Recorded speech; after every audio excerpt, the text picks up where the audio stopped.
over there. There we go. Okay.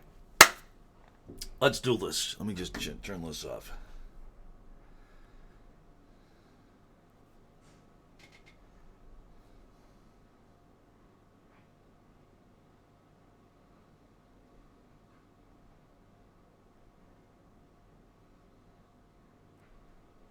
Hey everybody.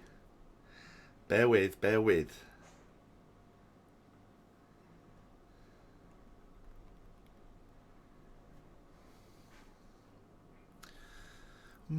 me. Come in, everybody, come in. Come on in. Come on in, guys. It's the Iain Lee Show. We're doing this.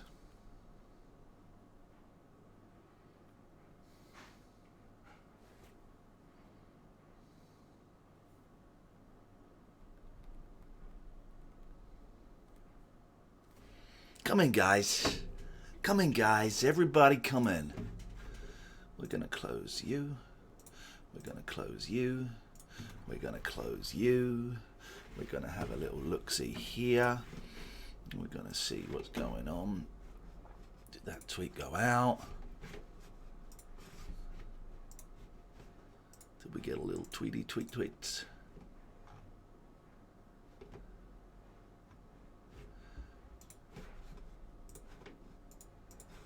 I get an awful feeling about this. Come in, everybody. Come on in, you sure look good to me. Come on in, oh baby, come on in. Hello everybody, welcome. Come on in. I've got a bit of a headache. Hey Tony. Hey Tony. What's great is I can make that a little bit. Can I make this bigger? Make the whole thing bigger. Look at that. Make the whole thing bigger. Hey everybody, welcome.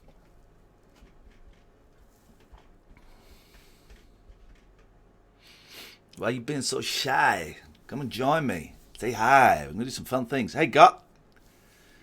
I'm gonna do some fun things now. We got this there's a little bit of a gappage there at the top, isn't there? At the bottom, I mean. Oh no, that's where it is. That line is supposedly supposed to be there. Okay. Hi. Come on in. Say hi. I don't think I've picked a particularly great time to stream, but this is... Hey, Fat Stew. This is an experiment, guys. This is an experiment. I'm going to experiment here. Do something a little bit new. Babcock recovering, yep. I think so. I just watched... Sorry I'm late back. Got a blinding headache. Not blinding, actually. I've got a mild headache. And...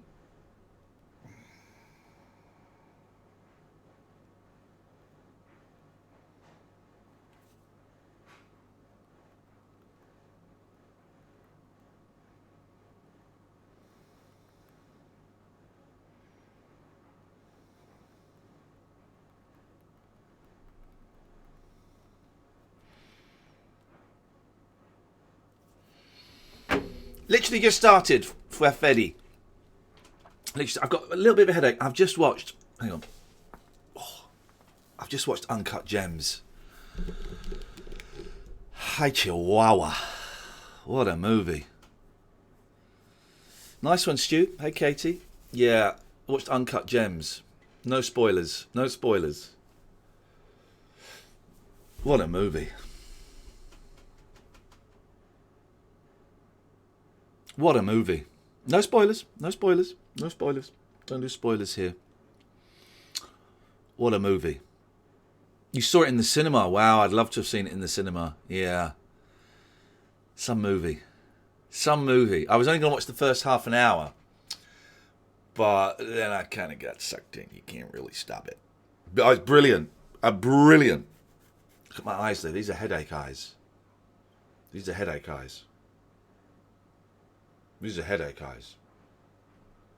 the eyes of a guy with a headache.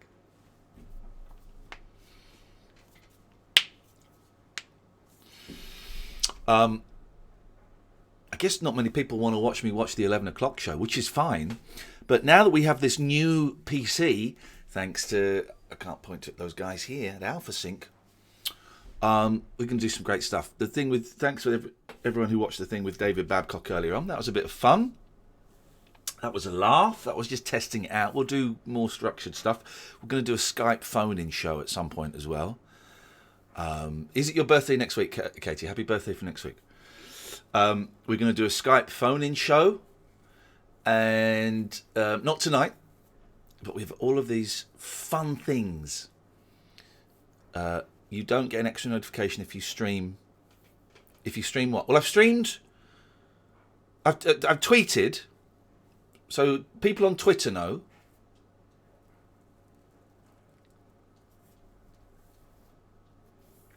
I've got some great things coming. We might play a little bit of Switch later on.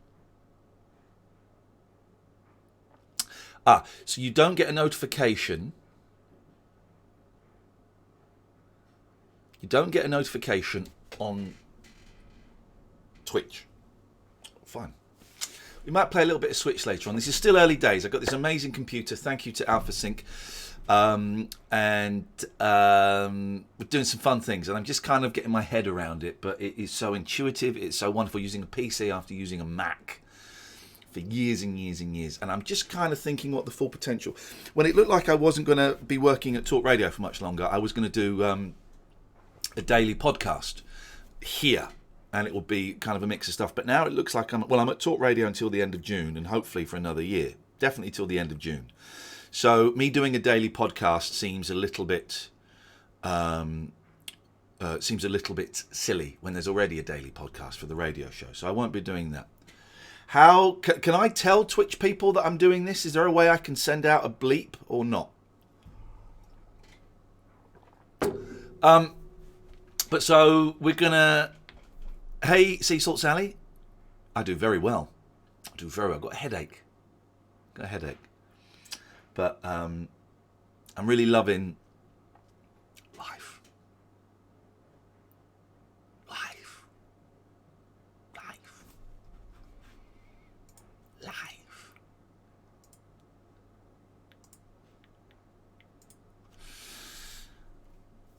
So you didn't get... How do you sub on Twitch Prime? You've got to link your Twitch to your Prime. I sent a tweet out, but apparently you don't get a Twitch notification because I sent a Twitch notification earlier.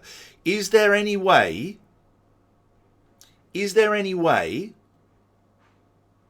I can send out a bleep on Twitch now? There probably isn't, is there?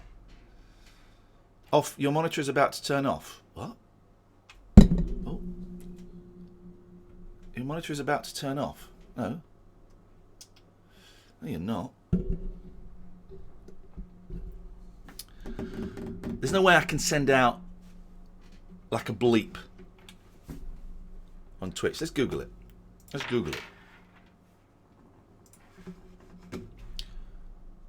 How do I tell?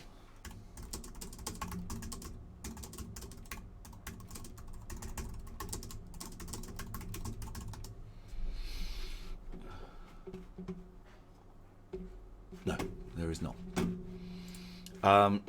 Thank you for the host, Katie.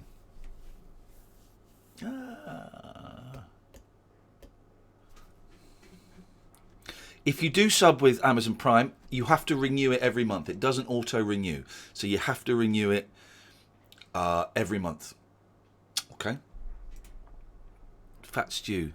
Previously subbed for 1 month. Following since January 20... I don't know. I got quite a headache. So I don't know how far we'll get with this. Your sub ran out. I don't think you can do it on your phone. You have to do it on a computer, don't you? Don't you? There should be a button. There should be a button, guys. Shouldn't there?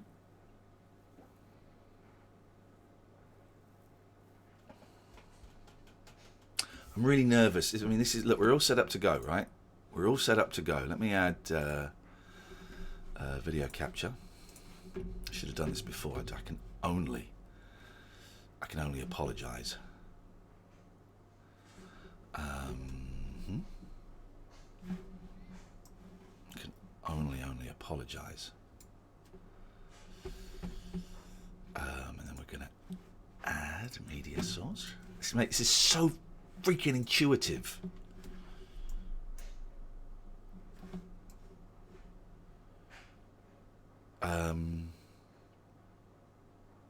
No, I don't need to have that.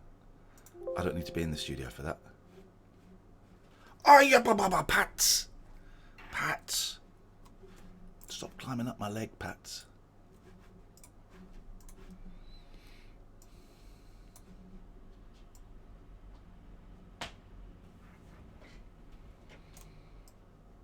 Am I big enough in that corner, do you think? I mean, this is going to go...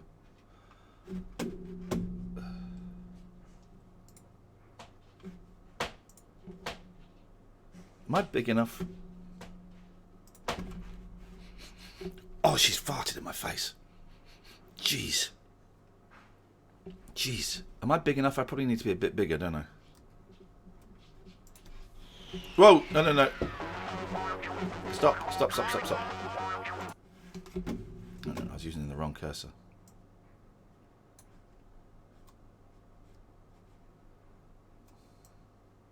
There we go. There we go. Watched Uncut Gems. My God, what a film. What a film. Sweet Lord.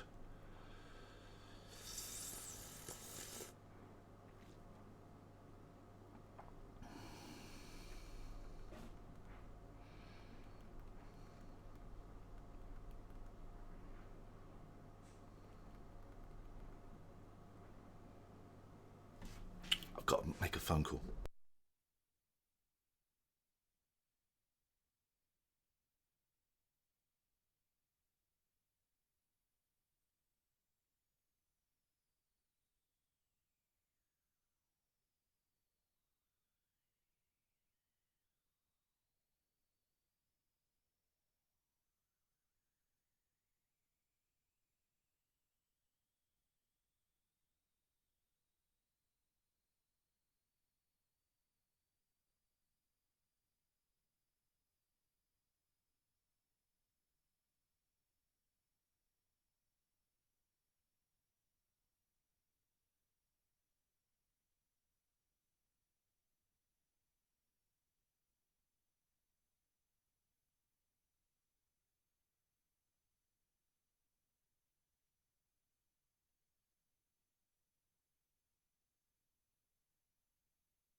My sister's birthday, and she just messaged me say she was going out.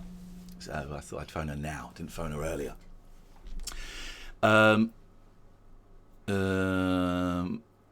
I'm making a shepherd's pie tonight.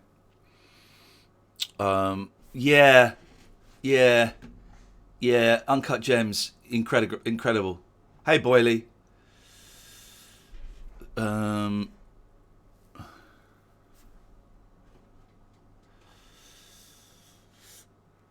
So I've got a bit of a headache. I'm really nervous about doing this. So this is the 11 o'clock show. This is series 1, which only ran for 2 weeks.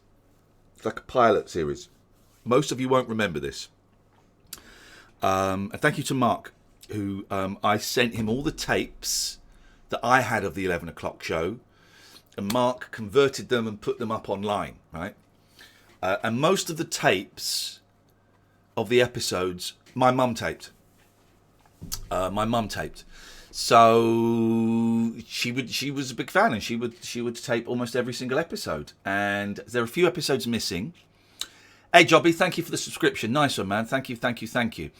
So this was the first TV show that I ever did, really. And I was skint. And I was living at my mum's. I was 24 and I started auditioning for it. And thank you, Steve, for the subscription. Appreciate it.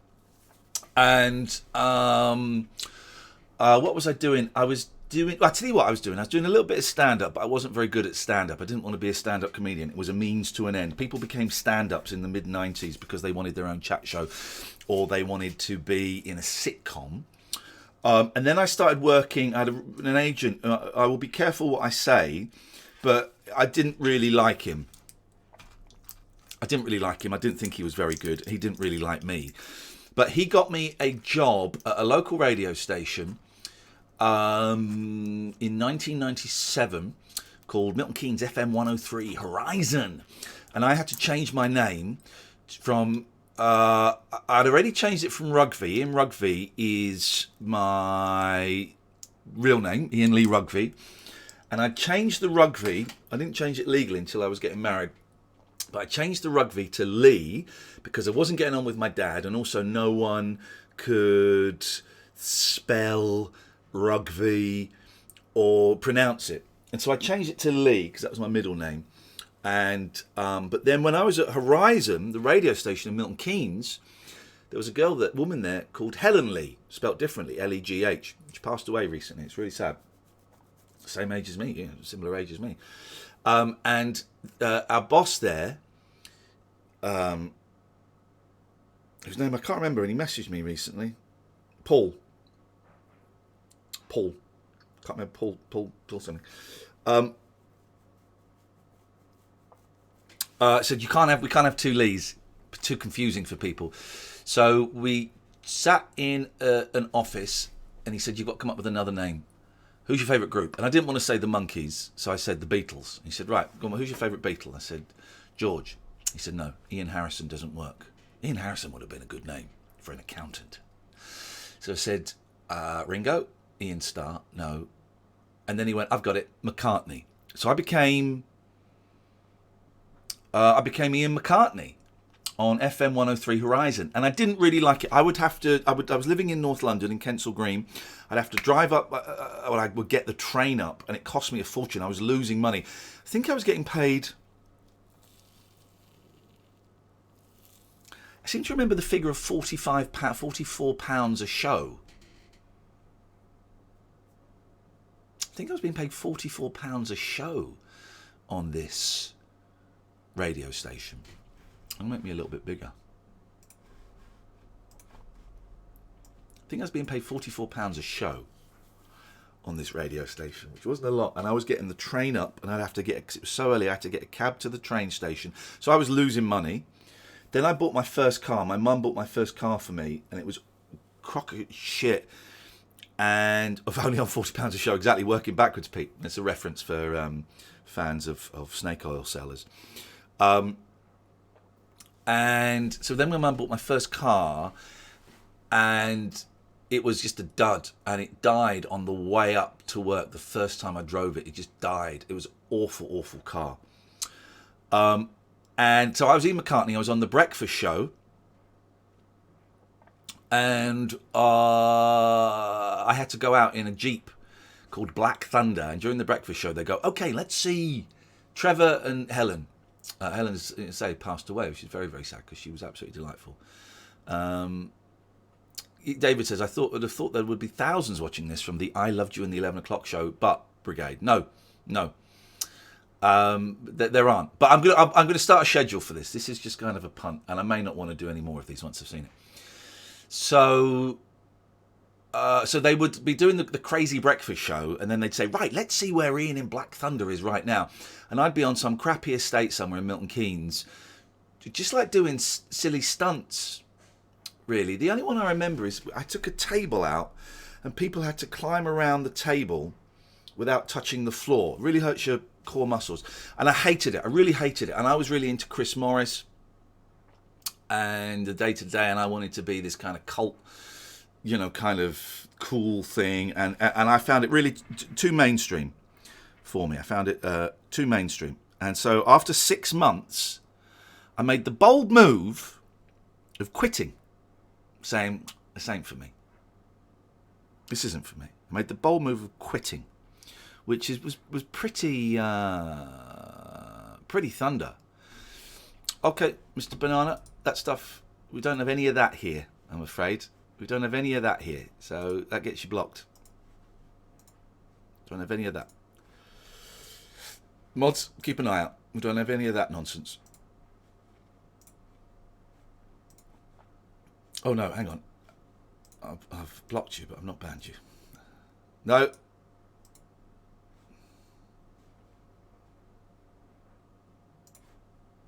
No, don't have any of that.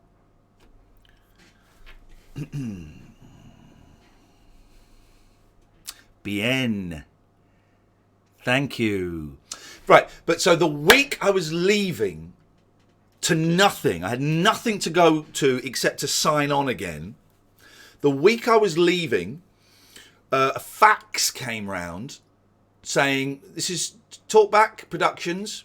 We are making a satirical comedy show for Channel 4. We want to audition anybody, comedians, presenters, DJs, news people. We want to audition anyone. And a girl in marketing, like the day out before I was going to leave, said, oh, Ian, I don't know if this is any interest to you. And she gave me this fax. The show didn't have a title then. And I was like, oh, yeah, this is wicked. So I phoned up my agent. I said, oh, there's this thing. And he said, oh, yeah, I've heard about this. I don't think it's right for you. I don't think it's right for you. And I was like, okay. Could you not put me up for it? He said, no. I'm not going to put you up for this. I don't think you're quite ready yet. I was never quite ready. I was ready to do his shitty gigs in pubs where I got threatened and for 125 quid, but I wasn't ready for that. I was like, okay. And I spoke to him the next day. I said, I really think this is... no, I don't think you're ready for it. Okay. So I got in touch with them myself and said, yeah, I've just seen your thing. I'd like to come in and have a go, please. And I was called in to do an audition, and I met a young girl called Helen Weeks, who was, I think, a runner at the time, and a guy called Andrew Newman, who was a producer. He went on to be like the head of Channel 4. He's like really high up in BAFTA now. He's really influential. We fell out because I was an idiot, and I had to prepare like a comedy sort of news report. So I wrote a comedy news report. I can't remember what it was. I think it was about art. There was a story out that there was so much art. There was the politicians were spending a fortune on art for like their offices, and it was scandalous. And I went in my smartest suit. I'll say it was my only suit, right? Grey suit that you're going to see a lot of. And I thought I looked really smart in it. I thought I looked really, really smart in it. I'll take questions in a bit. But what I didn't realise was the suit was too big. It was like David Byrne in Talking Heads. I made that connection later, and then I kind of pretended that was the reason I bought it. And people were laughing at the suit, and people thought I'd deliberately gone in a comedy suit. And I made this little video, and Andrew Newman didn't particularly like me. He didn't want me, but the producer did. A guy called Harry Thompson, who's dead now. Harry Thompson was an incredible producer. He would edit television like it was radio, was what I was told. And what that means is, he did like the first few series of Have I Got New? They Think It's All Over. What he would do is, he would edit the audio without really looking at the pictures. He'd edit it so it sounded funny. So it was gag, gag, gag, funny, funny, funny, funny, funny. And then he'd go, right, let's make the pictures match. Which is kind of weird, but is kind of genius. Anyway, he liked the silly little thing that I'd filmed, silly little vox pops. And he kept getting me back. And then I was asked to pick a story from my local paper and go and film that. And that we did a film about a stag. It was supposed to be like a really, they called it micro news. It was supposed to be like a really small story, but we treat it as like a really, really big news story. And so I picked a story about a guy getting tied up naked up against a lamppost on his stag weekend, and we treated it like a really big story. And we went and interviewed like the local council, and we interviewed like a vicar and stuff like that. And I had to edit it, and I'd never edited anything. And I had to go in with this team and edit it. And Harry Thompson really liked it, and he came and watched it. And I never forget, he came in and watched it, right? First thing I'd ever edited. And he said, this is great. You will come back and make more funny films for me, won't you?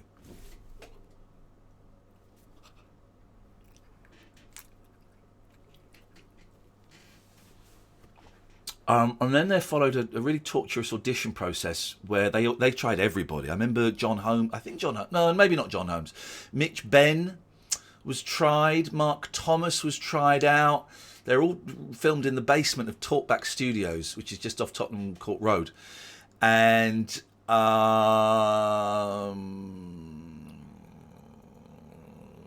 eventually they settled on Brendan Burns and Fred McCauley.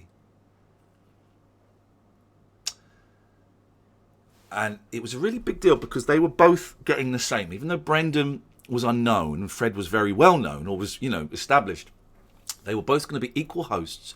And it was a really big story that they were both getting paid the same, £7,000 a week each. And I was just going to be the guy in the suit out doing some roving reporting. And then the week before it went on air, they said, we need a third person in the studio and we can't find that third person. Iain, do you want to have a go? I went, yeah. And so we filmed one pilot with me as like the third wheel. They were the main hosts. I was the weird third guy. And I got the gig. And I was getting paid £1,000 for the 2 weeks, £1,000 a week. I was signing on, so I was in hog heaven.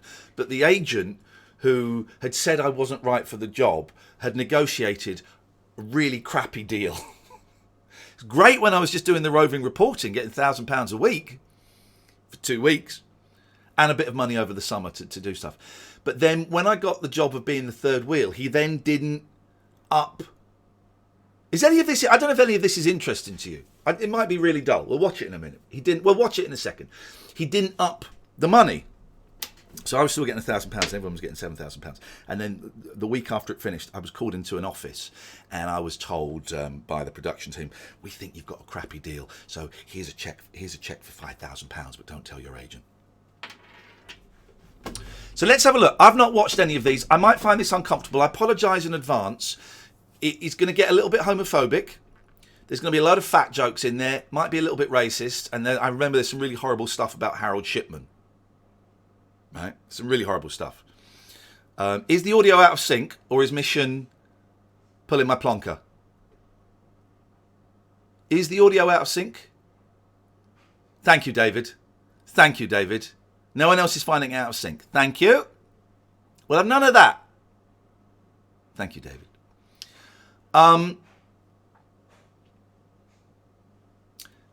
From what I remember, the first 2 weeks, the 6 episodes we did, Tuesday, Wednesday, Thursday, it was never at 11 o'clock.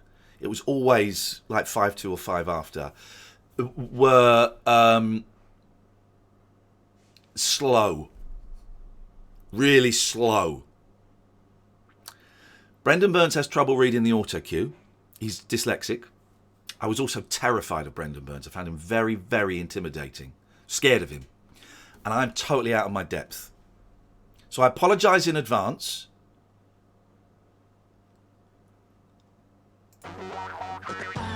Gary Glitter! Straight in. This theme song, is this more Chiba? This might be more Chiba. This wasn't the theme that they used in the end.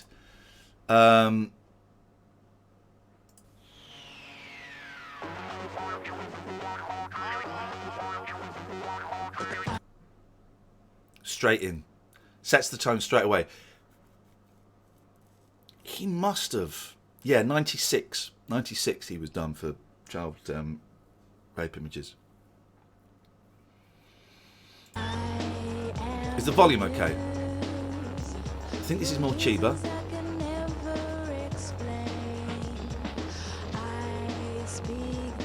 Jeez, this is weird. Can you hear it okay? Turn up a little bit. It doesn't affect you, does it? I can hear it better, right? 11 o'clock show, first ever one. Oh, whoa, whoa! Wednesday the 30th of September. Well, it used to go out Tuesday, Wednesday, Thursday. The implication being there, it either went out Wednesday, Thursday, Friday, or the first one's missing. It's Wednesday the 30th of September, it's Channel 4, the time is exactly 10:55, and this is the 11 o'clock show. So there you go, on the air 10 seconds, and already we've screwed up. First episode. First episode. I'm feeling very nervous watching these, and uncomfortable. By the way, I'm going to tell you everything. I'm going to tell you everything. It wasn't live. It was never live. It was never live. It was always pre-recorded. Thank you, Dean. It was never live. We always filmed it around about 7 till 9, then they would rush off and edit it. But this was the big thing. It was written, it was supposedly written and filmed on the same day. Some of the videos were filmed before. Some of the gags were sitting around for quite a while. Fred McCauley. I'm Brendan Burns, and loitering on the sofa is the 11 o'clock show's roving reporter, Iain Lee. Hello, I'm Iain Lee, and I believe in magic. Now, I genuinely thought that tie, that shirt, that tie wasn't mine. They gave me that tie. That suit was. I was smoking a lot of weed there. Right, smoking a lot of weed. This is before I'd really discovered cocaine. I dabbled,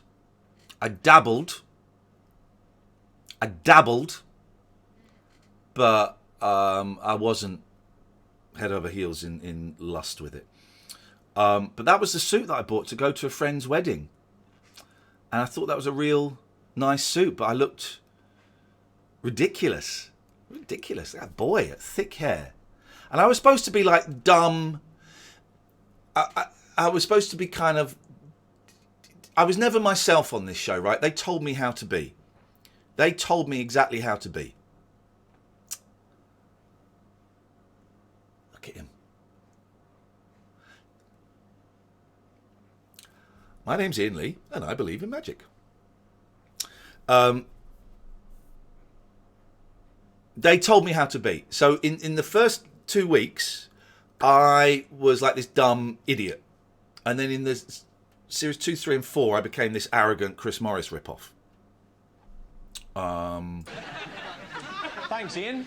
This is the day when it was discovered that 5 million gallons of raw sewage flowed into the River Cray in Kent. 5 million gallons? That's shitloads. Boom. Boom. Boom. Let's change the title. I think what we're going to do is we're going to change the title. Let's see if we get a few more people in. Edit.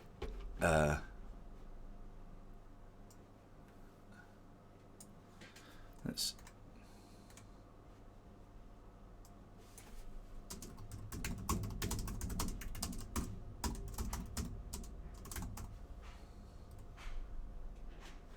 Here we go. United by Fate, thank you for the subscription 2 months in a row. I mean, this was supposed to be a really hard-hitting satirical show. This is 1998. Here's the funny thing. My girlfriend at the time, Tessa, a really lovely woman. I speak to her very occasionally. We got together New Year's Eve, 1998. And like the first week we were together, she picked up my diary and she wrote on the 28th of September, just at random, "You will become famous, rich, and cool."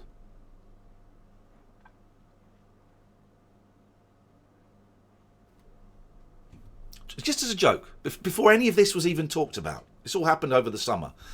You will become famous, rich, and cool on the 28th of September. 2 days later.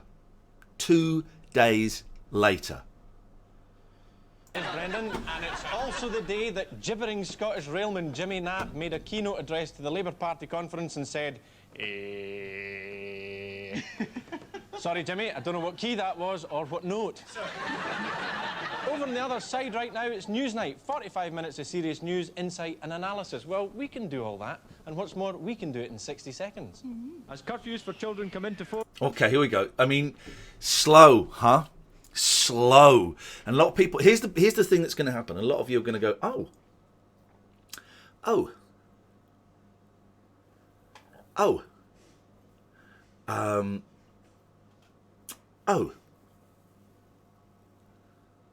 Tom Joad's Ghost, thank you for the subscription.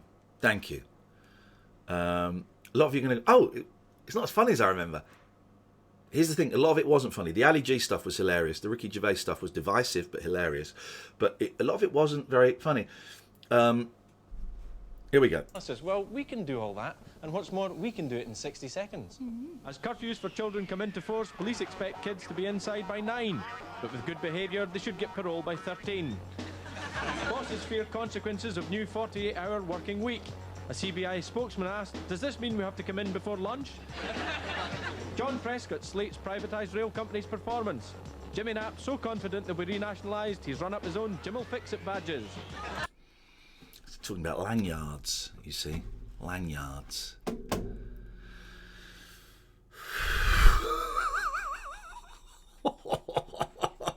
And this is it. It picks up pace season 3, series 3. It picks up pace series 3, I would say.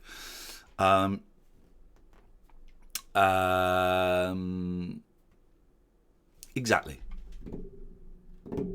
Okay, here we go. The BMA admits that doctors have been covering up the truth about ME for years. Like BSE and CJD, they simply can't remember what the initials stand for. 6 tons of cheese stolen from the British Cheese Championship. Police are looking for the 2 Ronnies to help write the punchline. That's quite a nice gag. That's quite a nice gag. I mean, it's a bit lazy, and it's that kind of sums up the 11 o'clock show. It's sort of a gag, but it's a bit of a lazy gag because it's not really a gag. It's nodding towards a gag that's over there. There's a lot of that going on. Coming up in the show, News Gold. Hi, my name is Tom.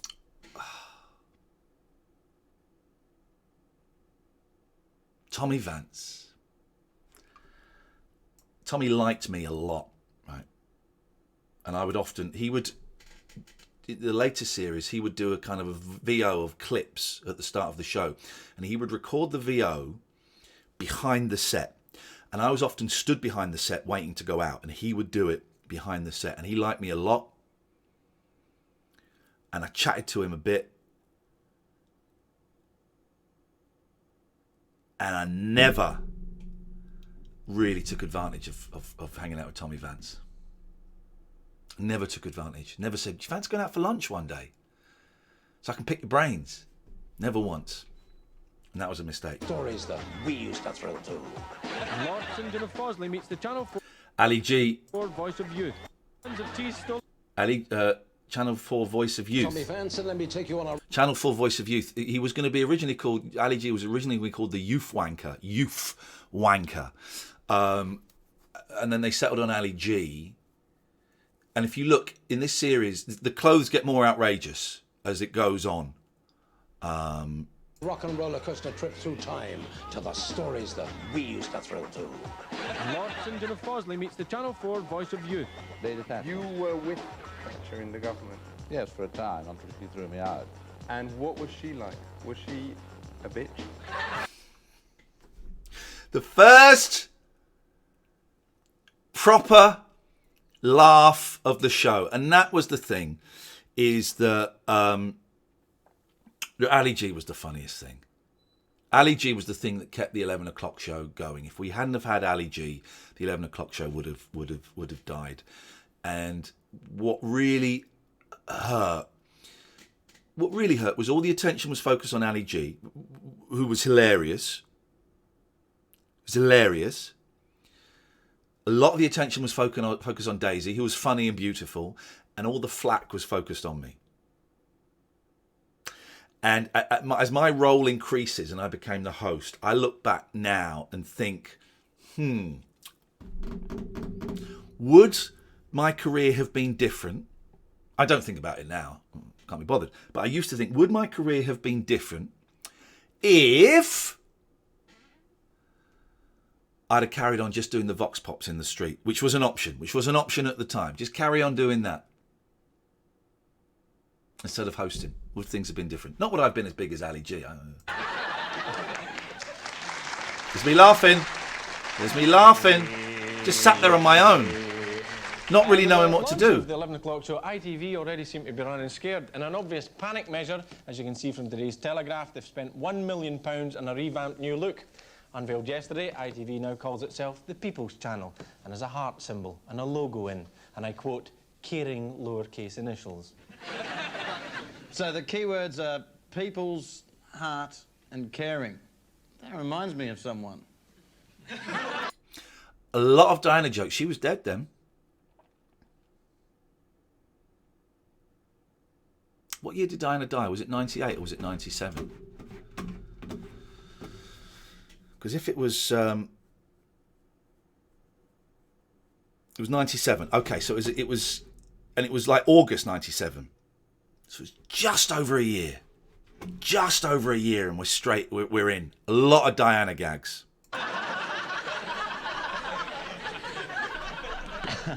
And how can a logo be caring? What will it do? Make me feel warm inside? Well, it's actually very cleverly done. You can take any word, remove the capital letters, and it suddenly becomes strangely alluring.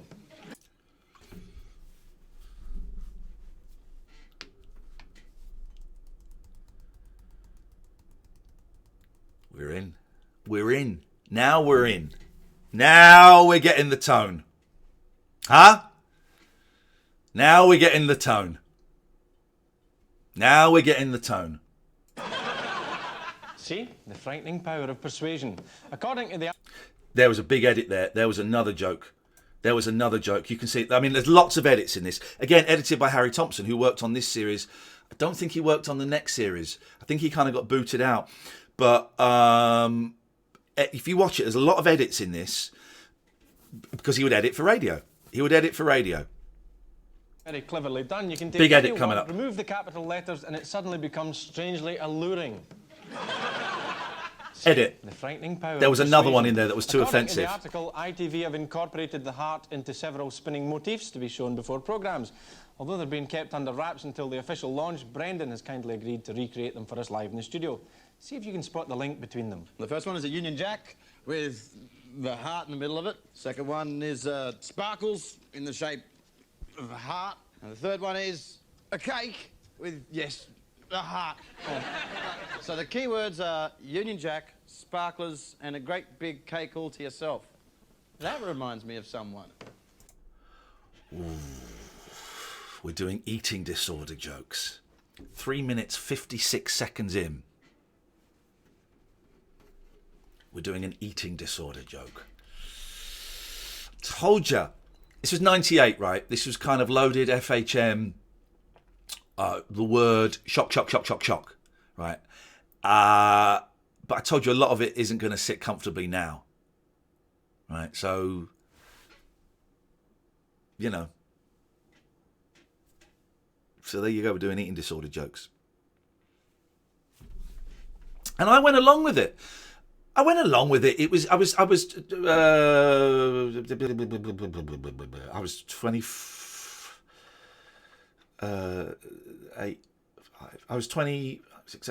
hang on a minute, 5, 6, I was 28 years old.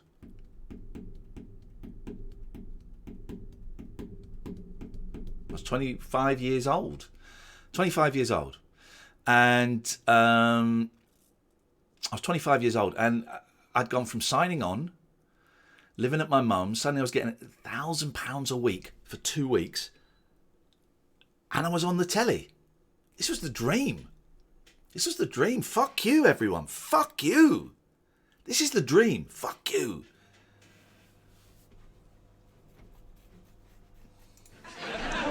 As part of the Oh, do you hear that? Oh!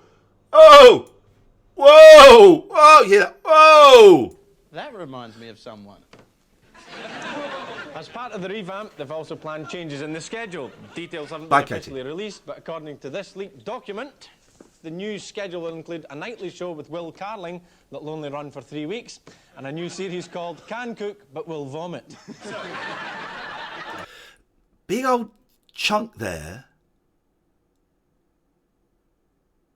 Big old chunk about ITV changing its logo. I mean, it's not exactly.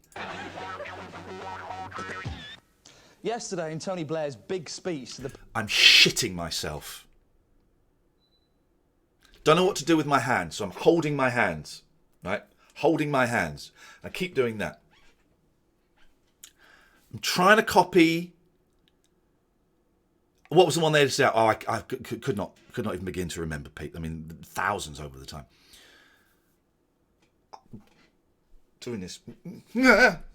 Trying to copy Chris Morris in the intonation. Mookie, if you've been watching from the beginning, you'll have seen that. But this is my first VT that went out on TV. This is my first piece to camera. Shitting myself. I'm thrilled. I'm excited. I'm thinking, this is it. I'm going to be famous. This is it. This bit here. I'm getting nervous. I'm getting nervous about it. What was exciting was that we filmed it at 7, finished at 9, then had a little booze up afterwards, and then I went home to Tessa's house, where she was sharing a house, and we watched it on the telly, just me and her. The most exciting moment of my life was turning on the telly and watching this at Tessa's house, smoking a fat spliff. The most exciting moment of my life. I can feel it now. The thrill. I was in love. I was a star. There's a star. Everything was beginning. The best moment, I think, in any career is when it's just beginning. The working up to it, it's that moment of takeoff. That moment. Not that moment. It's that. Just that bit. And that was that night. Then I had to go to bed at 11:30 and get up early because I was getting picked up at 7 to go and do it again. Yesterday, in Tony Blair's big speech to the party conference, he outlined his the vision hands. of a new Britain based on the idea of community spirit. But just how strong is community spirit in Britain? Well, earlier today, I sent out myself out to find out. And here I am now on film. It's all scripted. It was all written. I think I might have added a couple of outs in there myself. I never really kind of freestyled too much. I stuck to the script. They wrote what they wanted me to say. This Vox Pop was out. We went out. We'd done a few at this point. We had a few in the bag in case we needed them. It was directed by James Bobin, who since directed the most recent Muppet movies. Big movie director, did the recent Dora the Explorer film. We were really good friends. He directed Thumb Candy, the documentary. Really good friends, now doesn't speak to me. I kind of have a feeling why. We had a bit of a wild night at his house when I was on cocaine, and I wonder if it's that we didn't lead a particularly. We went to Hong Kong together in China, and we didn't lead a particularly. We did some terrible things, and I wonder if it's because of that. The Flight of the Conchords guy, yeah, and this has been a real problem in my career. Just all these people have gone on to amazing success, and I just wish one of them would give me a break. Ricky did. Ricky put me up, along with a lot of other people. He put me up to audition for a part on The Daily Show. The part that eventually went to, that's right, John Oliver. I auditioned for that.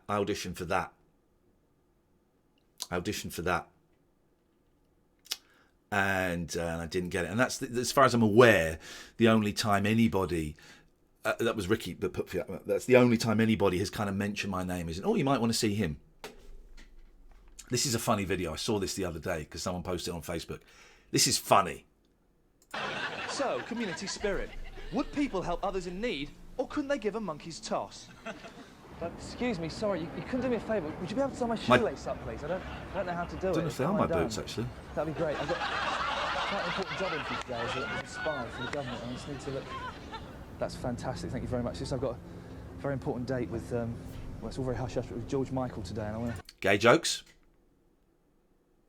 No, that isn't Shepherd's Bush. That could be... we normally would go to the Cut, which was just down the road, or later Elephant and Castle. That could be Holloway Road. Get the smartest I can. I just went to the dentist and had some fillings done, very painful, but I really fancy some chewing gum, but I can't break it down. Do you think you could chew it for me, just to make it a bit softer, and then... It's just that I'm trying to give up smoking as well. If you roll it up in your hands, that'll soften it. That'd be great, just break it down a bit. Doesn't that sound like Fred Macaulay? I wonder if that's Fred Macaulay dubbing that over, because he's very loud and he wouldn't have been mic'd. I'd have had a hidden mic on underneath there. And he's very loud considering that. So I'm wondering if Fred dubbed that. Okay, it's just that I'm trying to give up smoking as well. If you roll it up in your hands, that'll soften it. That'd be great. That's Fred Macaulay, isn't it, talking? Isn't it? It for me, just to make it a bit softer, and then it's just that I'm trying to give up smoking as well. If you roll it up in your hands, that'll soften it. That'd be great. That's Fred Macaulay. Just break it down. She does it.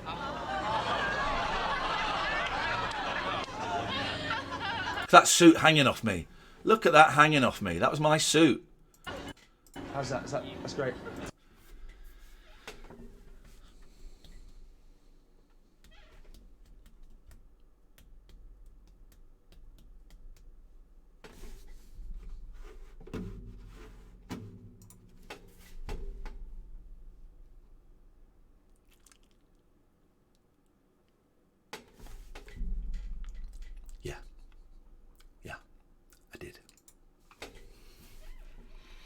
None of these people were paid. These are all real people we stopped in the street. You can see I'm not carrying a clipboard or a microphone, and the camera's some distance away. So they didn't know they were being filmed. Right? They didn't know they were being filmed. Soon as they walked out of shot, a runner would then go up to them and go, "Excuse me, just to let you know, you're being filmed. There's a camera over there. You're being filmed. Could I get you to sign a release form, please?" So they all gave their permission to be used. You'll see one guy much later on when we go to France who didn't give their permission, and that fucked everything up for me. Fucked everything up. But at this point, everybody gives their permission afterwards. That's much better. Thanks a lot, George. So there is some community spirit left in Tony Blair. Where is that? That could be Holloway Road. Those buildings don't look very Hollowayish, though. It's New Britain. But his other main theme was the zero tolerance towards crime policy. But which is stronger? People's desire to stop crime or their willingness to help others? And what if that person who needed help was in fact a criminal? Very posh, but listen to that one and go, and what if that person who needed help? What was the person who needed help? I had to learn these bits. Andrew Newman, or James Bobin it was, would write these, and I'd have to learn these bits, and I was not great. I got good at it, but I wasn't great at learning stuff, and I would rush through it. Desire to stop crime. Desire to stop crime. Desire to stop crime. The desire to stop crime. Very posh. Because I'm trying to be a newsy guy. Or their willingness to help others. And what if that person who needed help was in fact... I wonder if that person who needed help. It's strange having a couple of different topics in the one package. You're absolutely right, Pete. You're absolutely right. A criminal. With the aid of this crappy disguise, I intend to find out. James Bowen, who put this together, is brilliant. Absolutely brilliant. And that's why he now directs movies. And James, if you're watching, come on, man. Come on, man. Come on, man. Come on. I could do a line in a movie. Here's your coffee, sir.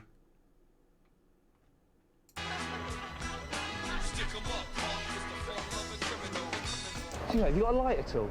The cameraman on this was my good friend Jade Carman. I don't know if Catherine is still here. You met Jade in Brighton filming this. He introduced me to the sound guy. There would have been a sound guy there. You don't get sound guys now. You don't get sound guys. And the sound guy on this became my coke dealer. But now you don't get sound guys. You just the cameraman does it all. Cheers. Thanks very much. It's too floppy.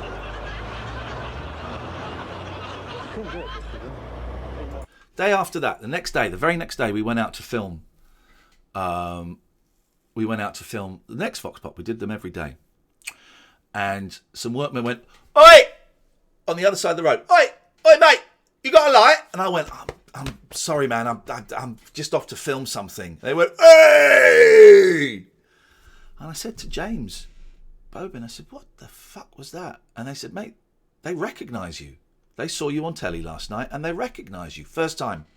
The first time. "Oi, mate, got a light? Got a light?" I went, "I'm off to, I haven't got time." Hey! That feeling. It's that feeling of, it's just happening. It's just happening. It's just happening. That's the best feeling. It's just happening. It's the best feeling. Cheers. Excuse me, mate, you couldn't do me a favour. You couldn't post these photos to me because I'm under surveillance. I'm not supposed to put this sort of stuff through the post. It's a bit explicit, you know what I mean? It's ladies and animals, really. They're watching me. They won't notice you. They won't notice you. Acting there. Who else did you not get on with? Oh, we'll get to that. In there. Well, look, who's going to know? That'd be great. If you do me a favour, save me going down for 20 years. Cheers. This is great. Christy, cheers. Excuse me, pal. I've just got a load of cheese in. Do you have fancy me? 30 grams worth of it. Nice cheap cheese. Oh! That's a throwback to the gag earlier. Callback. That's a callback to the gag earlier. Out of context, it's a bit, a bit surreal. It's a callback to the gag right at the start of the show. Beautiful. Beautiful. That's quite clever. Very rarely did the two kind of cross over, but that's quite good. I got that 30 grand's worth. I mean, you could have this. You could have this for £1. And if you want, I can go and get you. I've got a lot more. Excuse me, you couldn't get me out and just getting these in the back of that Jag, could you? This Jaguar is Jade's, the cameraman's Jag. Bloody heavy. So if you see any police around, just give us a shout. You know what I mean? It's a bit. Jade's Jag. Hot in the city. Well, out of someone's flat. You know what I mean? Excuse me, pal. Sorry, I couldn't ask you a favour, could I? I've got this. This is nuts. This is nuts. Imagine doing this now. You'd be arrested. This little problem here I need to get rid of. I've got this shooter. You couldn't bury it in your back garden for me. Just get rid of it for me. Just put it in your back garden. No one's going to know. I mean, are you sure? You'd be doing me a great favour. Just got Let's watch it and then I'll tell you. this gun. You couldn't bury it in your back garden for me, could you? You'd be doing me a great favour. Cheers, pal. Thank you very much. Let you into a secret. I seem to remember 22 years later, he was in on it, that guy. He'd seen the camera and he knew we were being filmed. I seem to remember that. That's the only bit that was fake, Wembley. That was the only bit that was fake. Oh, the gun? Yeah, well, maybe. But so that guy, thank you, PC Sheb, for the host. So that guy he'd seen the camera. So that's gets a laugh, gets a laugh. Gun, you couldn't bury it in your back garden for me, could you? You'd be doing me a great favour. He was good. This is Iain Lee, 11 o'clock show. Archway. Archway. We were in Archway. What's going on here? I'm thrilled. I'm thrilled. 1998. I'm thrilled. People laughed. Got the biggest laughs. My stuff in this little run got the biggest laughs. And I knew it was funny. I knew it was good. Got goosebumps now. Got goosebumps. I knew it was good.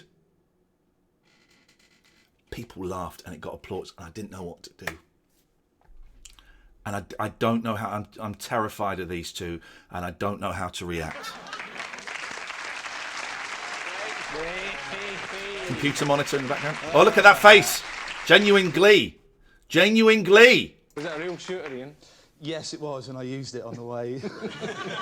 American news now. Tomorrow, the transcripts of the infamous taped conversations between Monica Lewinsky and Linda Tripp are to be released. Meanwhile, a Senate committee is still trying to nail down a precise definition of impeachable offences. We go over now to our American correspondent, Rich Hall. Rich Hall was in it. Rich Hall was in it. No, Brendan still scares me. Very intimidating man. Fred I like a lot. I haven't seen them for years. Rich Hall. He's standing in front of the White House, as if simply being there somehow makes him know what he's talking about. Now that's good. That's a clever line. He stood in front of the White House as if just being there makes it sound like he knows what he's talking, makes it look like he knows what he's talking about. And that's what they do with a lot of reporters. Thank you for the host, PC Shed, Sergio. They send them to the place for no real reason. For no real reason. Trying to nail down a precise definition of impeachable offences. We go over now to our impeachment stuff, yeah, exactly. It all links up. In front of the White House, as if simply being there somehow makes him know what he's talking about. Hello, Rich. Hi, everybody. I'm standing here in front of the White House. That's it. Look at that faintly suggestive spurting white fountain out front. They should shut that thing down. It's disgusting.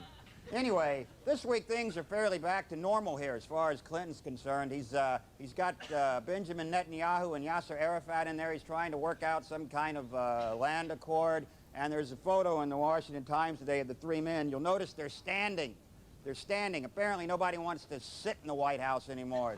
It's kind of like visiting a porno theater, you know what I mean? But this is one thing that Clinton is great at. He's great at sticking his head into peace talks and trying to get credit for them.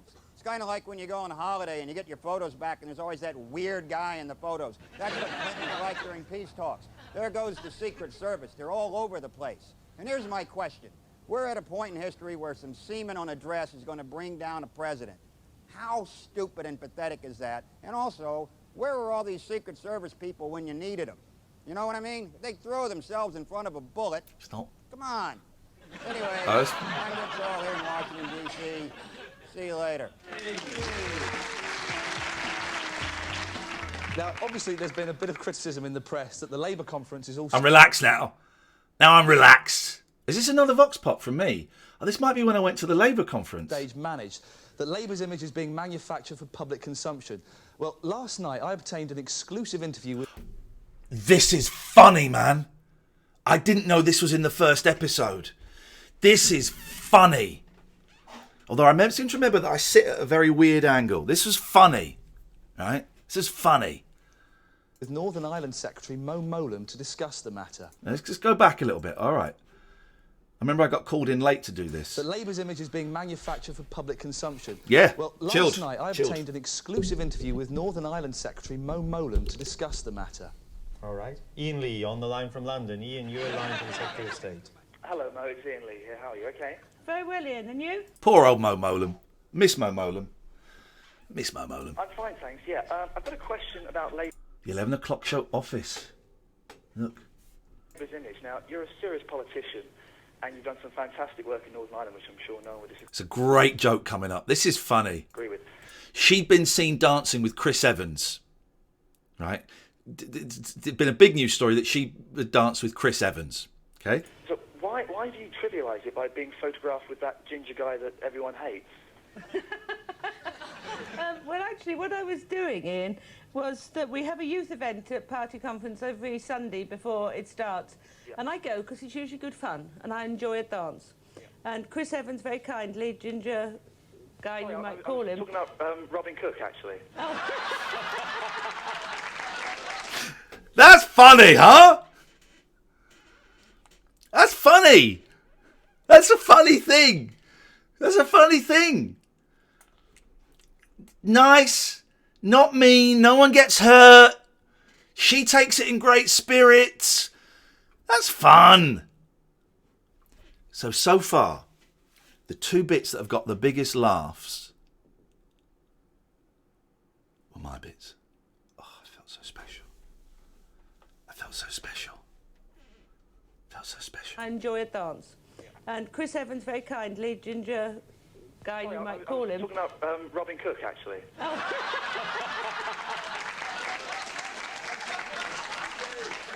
All right, I know it's not big and it's not clever, but just for one moment there, I felt close to the heart of power. Last night, the West End saw the premiere of Steve Coogan's run in London. There he is, with his hand on Caroline Ahern's left. Oh. A lot of people dead. A lot of people dead. A lot of people dead. Breast, practising for when he gets a Golden Globe Award. What's the chin into the chest move about? I don't know. I didn't know what I was doing. I've always been very uncomfortable with my body, and I didn't know what I was doing. I didn't know what I was doing, David. But you couldn't have gone because you wouldn't have been able to get a ticket, because it was only it girls and boys that were allowed in. Oh. Luckily, we've got our very own it girl. She's called Pandora Box Granger. And This is here's her Daisy. report. But we should warn viewers that they may find some of the following scenes distressing. So this is Daisy, I think. So Daisy had a name before she was Daisy, Pandora Box Granger. She was Harry Thompson's personal assistant, I seem to remember. And she used to make him laugh. So he said, oh, why don't you come do something on the show? Because you wouldn't have been able to get a ticket, because it was only it girls and boys that were allowed in. Luckily, we've got our very own it girl. She's called Pandora Box Granger, and here's her report. But we should warn viewers that they may find some of the following scenes distressing. She really is terrible. Well, here I am in the middle of London, and you'll never guess how I got here. My nasty car never turned up, so I had to go on one of those wonderful, wizzy little metal tubes that zooms underground. It was amazing. There were so many people. I couldn't find my seat anywhere. I'm here at the premiere of the latest show of one of Britain's funniest men, the rubber-faced womanizer Steve Coogan. Oh, my God, look over there. That's Goldie. Apparently he was named after that dog from Blue Peter. There's Frank Skinner and that bloke from the Lightning Seeds. Well, I expect they left David Baddiel in the pub. Oh, and there's that woman inside Mrs. Merton. She's always drunk.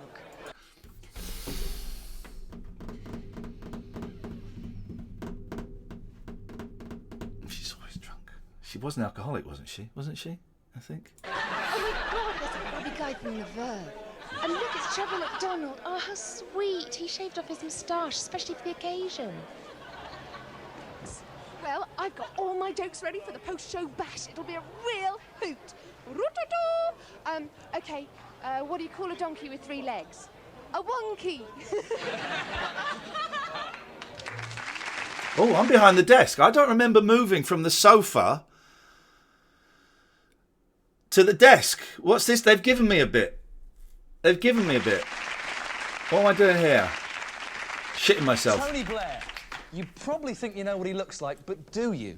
Here he is on page 8 of today's Sun, the brilliant Griffin there comparing Tony to half-man Vinnie Jones and coming up with a remarkable likeness of Alan Sugar. And here's Blair on page 7 of the same paper, David Smith's ingenious portrayal of our leader as Star Trek's Mr. Spock.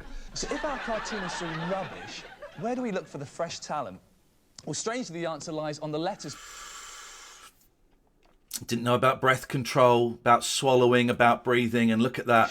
Where do we look for the fresh talent? Well, strangely, the answer lies on the letters page of today's Sun. Well, we have a charming cartoon by none other than former gangland overlord Reggie Cray. And there's a great letter from his wife Roberta defending Cray's artistic talents after art critic Brian Sewell called the piece the work of a mental defective.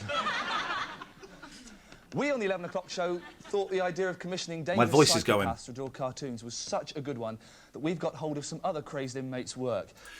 This could be unpleasant. Mental health, murderers, art. Let's see where this one goes. Here's road rage killer Tracy Andrews' effort, a wry look at transport policy. What do you think of transport? It's all right. Sorry, I appear to have cut your head off and blamed somebody else.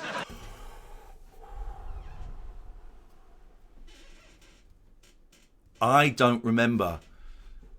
What was Tracy Andrews? I don't remember.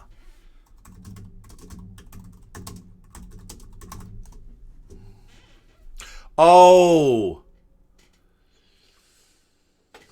Tracy Andrews is an English woman who murdered her fiancé Lee Raymond Dean Harvey on the 1st of December 1996. She was sentenced to life imprisonment after being found guilty of murder at her trial in July 1997 and served 14 years before being released from prison. Pete's loving it. Pete, I thought you'd be one of the people that would be dead against all of this. And here's the Yorkshire Ripper giving us his take on the Northern Ireland peace negotiations. Sorry, it's upside down. That was my joke. Sorry, it was upside down. That was my joke. Actually, that was a Mackenzie joke. It's a little bit hard to make out. I think he's used his own blood. Now, and Peter has also suggested a logo for his comical strip, and here it is. Coming up. That was me. I think that's me going, and that's the end of the joke. You know, like in the way on Radio 4 comedies, they go, and I didn't know what to do. Everyone knows it's the end of the joke. So that's me going, that's the end of the joke. Thank you very much. I don't know how to end it. We're not even halfway through. Part 2, the official channel for Voice of Youth. See you in a minute. We're going to... Yeah. Come back in the second half and check us out because we're going to... Look at these kids. Look at these kids. No idea who these kids are. Be talking to Lord St. John Stevens about government and tin. Keep it real, aye. That's it. The streets are rough. There we go.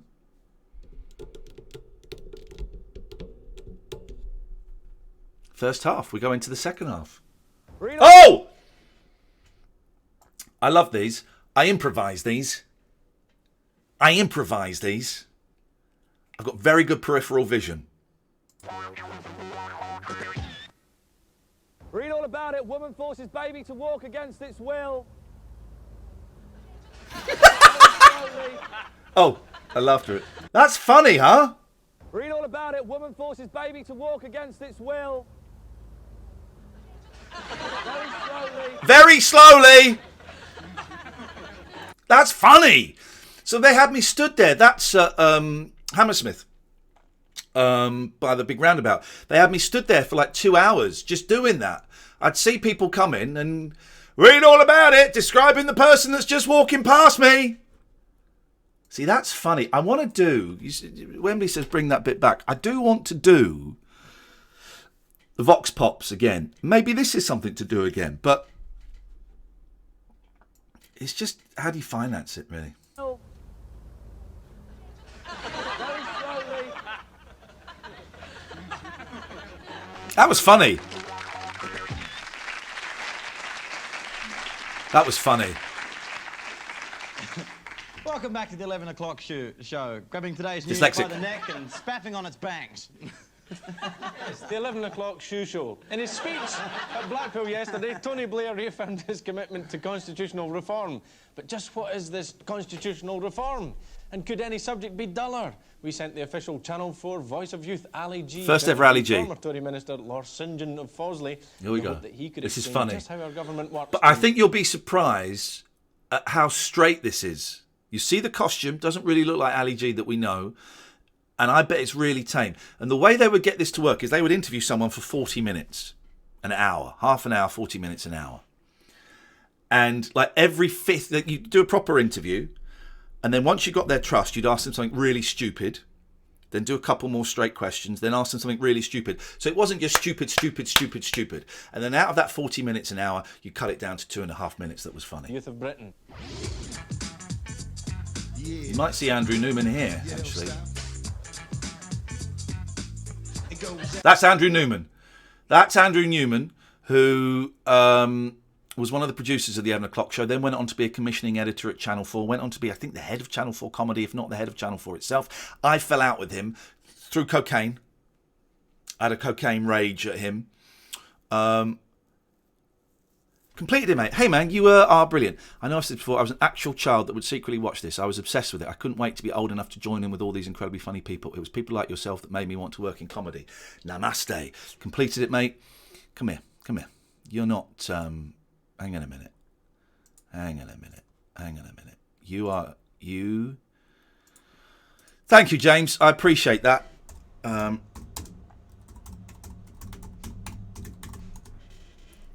You're a VIP of this channel. Thank you, James. That's very kind, man. This is a weird thing that I'm doing, right? And this is the very, very first episode, and I don't know. Thank you, Alex, for the gift. I don't know if I'm finding it interesting watching it. This is the very first episode. I'm finding it uncomfortable. I'm finding it exciting, so we'll see. But thank you, James. That's a real, a huge fan of yours. That's a really kind thing to say. Thank you. So that's Andrew Newman, and I fell out with him because we went and filmed some stuff in Jerusalem that was really offensive, actually, for the Christmas special, and he cut most of it out and said, you can't show that. And me and a come down from cocaine, I called him a C, which was terrible. It was terrible. And we never kind of got... He didn't like me after that. I don't think he liked me anyway. He didn't want me to be in the 11 o'clock show. It was Harry Thompson that got me in the 11 o'clock show. Anyway. The government. Wicked, now check this. Now, politics is... It's a great intro. Wicked, now check this. But look, I mean, he's dressed pretty straight. Remember the first time he came into the office... I'm loving it, mate. I know how vomit-inducing to watch yourself do stuff, but hearing you talk about this is exactly what I want. This is interesting thought-provoking. Thank you, James. Thank you, man. You're very, very kind. I'm loving your streams, by the way. Oh, I'm doing all the episodes, Pete. If I'm doing it, I'm doing it. If I'm doing it, I'm doing it. Remember the first time he came in his big yellow tracksuit thing? And we all went, nah, it's not going to work. It is not going to work. And it worked. It worked. Something that everyone needs to know about. It may sound boring, it may sound whatever dull when you watch it on the news, but it's something you've got to know about because it's about the country. Now, I'm here with St. John of Fawsley, and he's going to tell us about it. Politics is important, isn't it? Yes. That's a great opening line. Politics is important, isn't it? It's trifling important because it enables ordinary people to have their say. If we use it... Here's a trick. They had two cameras. One camera would be locked off filming both of them, right? And then the second camera would be doing DVs, would be doing just a little handheld camera that will be filming stuff. And those black and white shots are the handheld camera, and that means it's really easy to edit. When you see one of those, there's an edit. You want it turned up a little bit? I can turn that up. There we go. Let's have a little... it's a bit quiet. And then an analogy from the street. If this is a club, the political system, the Lord, the Commons, whatever, who is the DJ? Who is rocking out the rhythm? Who is laying down the rhythm? Well, I suppose in the House of Commons it's the Speaker who has to control the debate, who calls the people to speak. It's a woman at the moment, Betty Boothroyd. So let's keep with that. Who is the rapper who's going on the rhythm that Boothroyd is laying down, and yet he's doing the lyrics? He's putting out the lyrics that make sense off the beat that the DJ is doing. Well, the lyrics are made by the members, and the front bench of the two parties, the leaders of the two parties, they, I suppose, would be equivalent to the DJs. So they are like Biggie Smalls? Yes. They are like... It's slow, right? It's slower than you remember it, and it's certainly slower than it got and gentler than it got. But it's funny, man, isn't it? And there's me watching. I'm in the studio. I'd probably seen these ones before because these were done a while before. The Ali G stuff was filmed quite a bit before. Or they were a separate team to us. Dan Mazer and everybody. It was a separate team. And what I remember in this short series and the second series is it was a team. It was a mothership, right? It was a mothership. And everyone would go out and do their little things. Ali G, who was always quite separate from us, but me, Daisy, Mackenzie later on would go out and do their stuff. And then we'd all come back and go, look at what we've made. Look at what we've made. And we'd all watch it and go, whoa, that's brilliant. Whoa, whoa, whoa, it was exciting. By series 3 and 4, everyone was very insular. Everyone kept themselves to themselves. No one wanted to, I feel like Peter Talk after Headquarters, no one wanted to share stuff. It wasn't a team anymore. We were all these little things, and we would do our own stuff and no one would share it. And that really broke my heart. When I realised that was the thing, that broke my heart. Did Ali G ever come into the studio? No. There was talk about it once and I was reluctant and then he said no. So it didn't happen. I remember when he was filming the Ali G show and he told me he'd got the Ali G show and I was like, oh man. This is when I realised that it was over in terms of a collective, right? Was he said he got the Ali G show and Dan Mazer was going to be producing it and Daisy was Dan's girlfriend, now wife. And I said, oh man, that's great. I'd love to come along and watch it. Ian, Sasha, it was like, Ian, it's just, I'm just going to have like, not many people come. It's just going to be, no. And then I found out loads of other people that worked on the show went and I wasn't invited. I thought, okay, he's pulling down the shutters from what he perceives to be the weaker stuff. Was I like that? No. I wanted to share it all. I wanted to share it. I wanted to go, look what I wanted it to be a team. Me and Daisy fell out. I don't remember what. I think I probably said some pretty outlandish things about her. I do remember one incident when we filmed a trail where I was quite vulgar. I sniffed my fingers. And the implication being I'd fingered her. And she was rightfully upset about that. But there had been other things before that. And so the tension was quite tough. And they said, we're going to film that trail again. I went, no, you're not. No, we're not. We've got to film that again. No, we're not. We're not doing it. And that was the end of that. I mean, there have been other things and we'd fallen out. We didn't really get on. I haven't spoken to her since the show ended now. Who is there? You've got the music, you've got the rapping. Who's there checking out the new fly moves, doing a new crazy legs, doing something interesting, different to the music, but making sense of it? Well, anybody can do. And that to me, that's where Sasha's genius is. Different to the music, but making sense of it. It's an adventure. Namaste. Thank you for the subscription. That for me is his genius. Different to the music, but making sense of it. Turns it almost into a song. It sounds pretentious. Turns it almost into.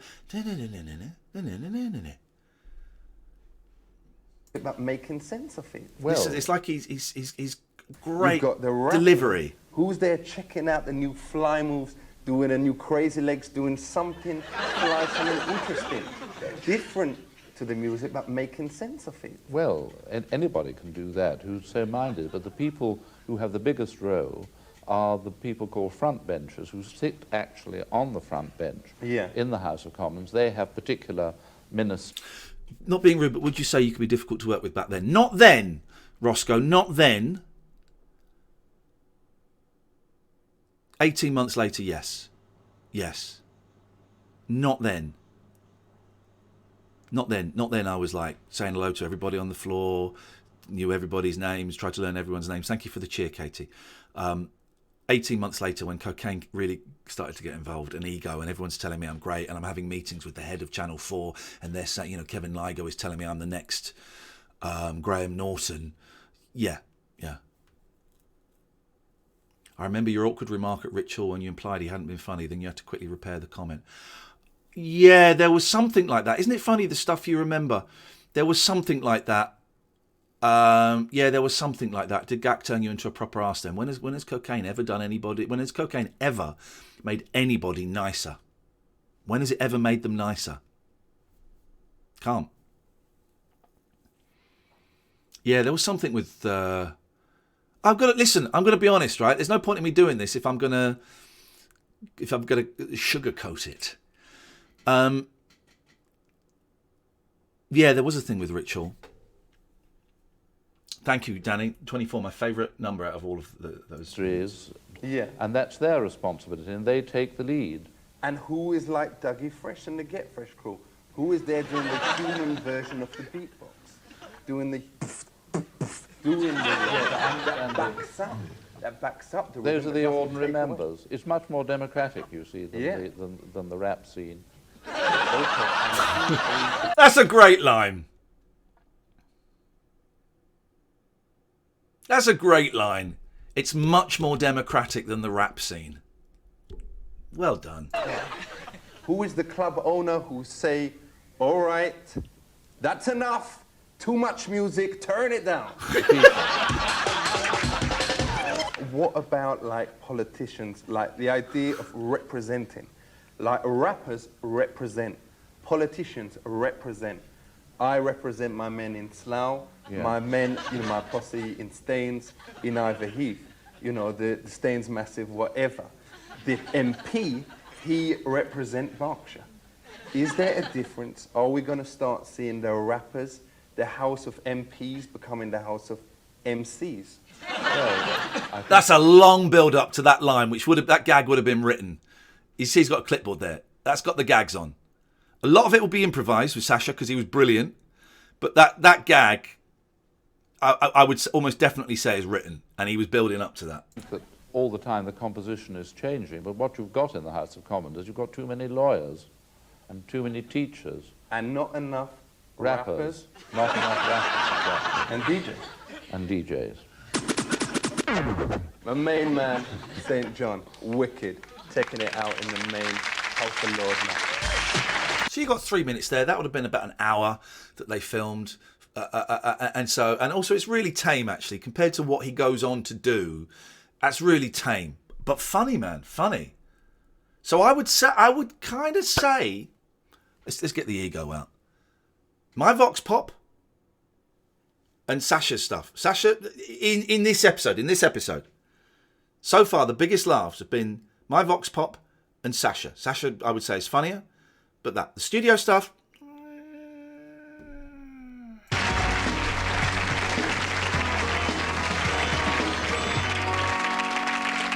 It's the 30th of September, 1998. But bearing in mind, I was brought in to be the guy out on the street, and I've done shed loads of this episode. More than I remembered, actually.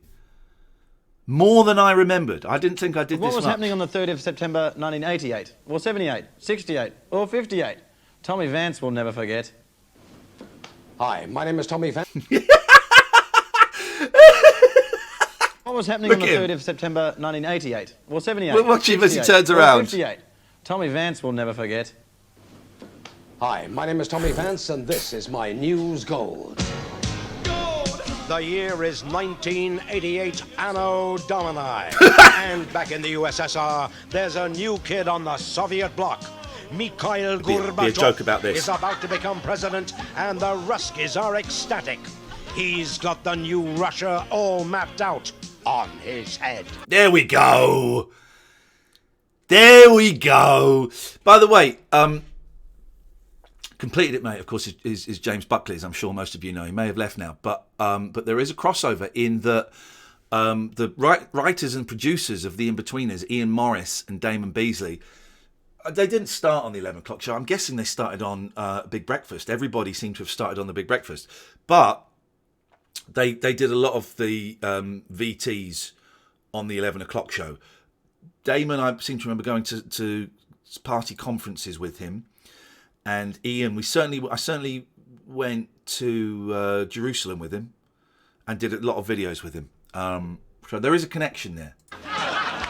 From a red man to a dead man.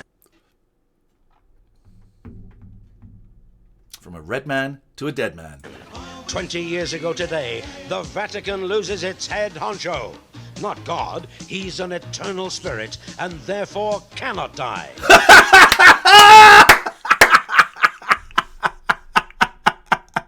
He did the VTs on Meet Ricky Gervais too. Of course he did. Well, did Wark produce that? Their company. Did Wark produce that? I mean, they're both brilliant. Damon produced The Persuasionists, so we can all, even brilliant people can make mistakes. But here's the problem with the problem with Ian and Damon. They're really, really nice guys. I used to be scared of Ian Morris, and I think actually he had a very, very. I'm not now. He's a lovely bloke, very kind to me, and I saw Damon a while ago, and they're such nice gentlemen. Damon in particular. But Ian Morris had a very, very vicious tongue. He had a very vicious tongue, razor sharp, and he could really put you down with a line. I mean, he was clever and he was brilliant, but I was scared of everybody on this show. I'm just there, this stoned 24, 25-year-old when this went out, going, Ian Morris and I fangirl over Crowded House on Twitter. Catherine, you need to speak to Paul Garner about Crowded House. You know he's played drums with them. They were, he's played drums with them. Bart didn't produce Gervais. They weren't the big, scary, powerful men that would make young boys do things to get a part in their sitcom yet. Yeah, tell me about it. We've all had to stroke that.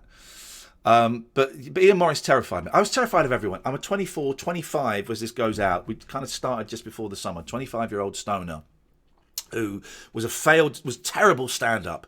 And a lot of stand-ups who'd auditioned for this, there was a lot of bitterness and resentment in the stand-up community because they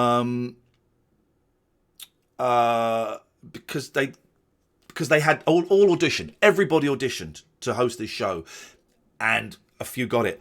There's a lot of bitterness and resentment directed towards me because I got it, and I was a shit stand-up. I was an open spot.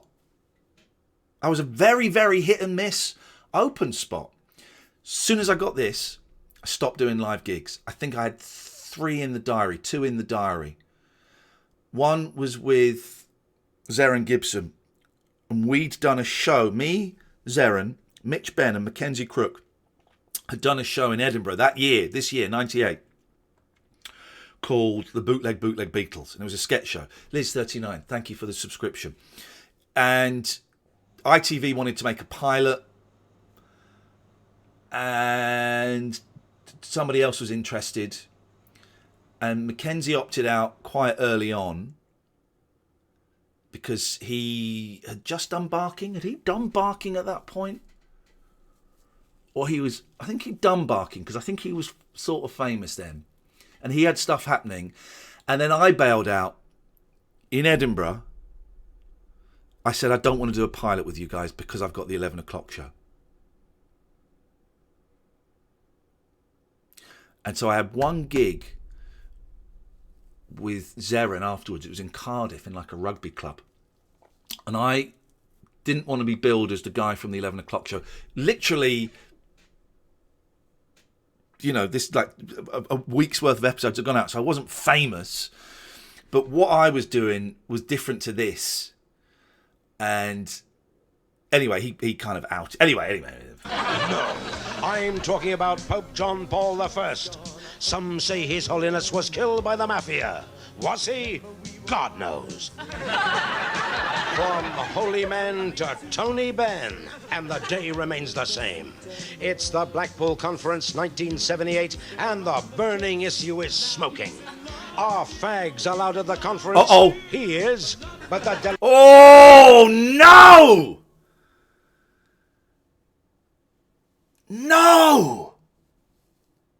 No! I know it was we got some homophobia, but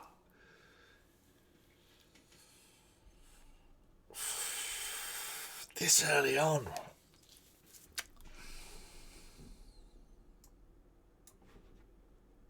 What can I tell you? Burning issue is smoking. Are fags allowed at the conference? He is, but the delegates band back, and quite right too. Smoking's wrong. I only do it because I'm cool. That's funny. I only do it because I'm cool. And my lungs are made of platinum steel. I think smoking. The year of our Lord is. I think smoking killed Tommy Vance. Wasn't it lung cancer he died of? That's not a woman when he says he is. That's a man. That's a man with long hair. Isn't it? Isn't it? Isn't that a man with long hair? The issue is smoking. Are fags allowed at the conference? He is. That's a man. That's a man. Died of lung cancer. But the delegates band back, and quite right too. Smoking's wrong. I only do it because I'm cool, and my lungs are made of platinum steel. The year of our Lord is now 1958, and the king of rock and roll leaves Memphis. Where is he going? Overseas? It was a stroke, was it? The footage doesn't explain. My job is to watch, not to interpret. That would be editorializing. That is actually brilliant. Listen to that whole Elvis bit again. That is brilliant. That is brilliant. Now 1958, and the king of rock and roll leaves Memphis. Where is he going? Overseas? Why? The footage doesn't explain. My job is to watch, not to interpret. That would be editorializing. That's a great line, isn't it? That would be editorializing. Well, not editorializing. Is that what he says? Can't speak. It's not my gig. It's not my gig.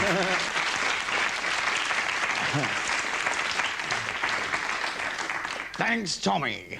The Daily Express has its own nugget of news gold today with this late-breaking story under the headline, Great Cover-Up on JFK Shooting. Just in, Christ crucified. The Express tells its astounded readers that they suspect there was something fishy about the death of President Kennedy. My God, someone should make a film about this. This may come as a surprise to you, but the papers don't always tell you the truth. But you can trust us to give it you straight. Here's what the papers ought to say. Slow. We're looking at an article in today's Express about Geri Halliwell. The paper says, since leaving the band, she has auctioned her clothes for charity and has adopted a simple, sleek looking, meaning? Since leaving the band, she's stopped dressing like a tart and is trying to become the new Princess Diana. Geri has ditched her raunchy image for a demure look, which fits in with her charity work. Geri has ditched her raunchy image for a Louise Woodward look, which makes it rather scary when she's seen clasping a child. Louise Woodward. Do you remember Louise Woodward? She was the British babysitter in America who was accused of killing a baby by shaking it to death. She was found not guilty, I seem to remember. I do remember. It does get faster, Icon, when we get to series 2 and 3. It speeds up, but not much. Not much. Yeah. We're nearly there. God, nearly 2 hours watching this. Flipping it. She's particularly interested in breast cancer, having discovered a benign lump in her right breast at the age of 18. One disease is as good as another, and this one's perfect because she can remind people of what great tits she's got.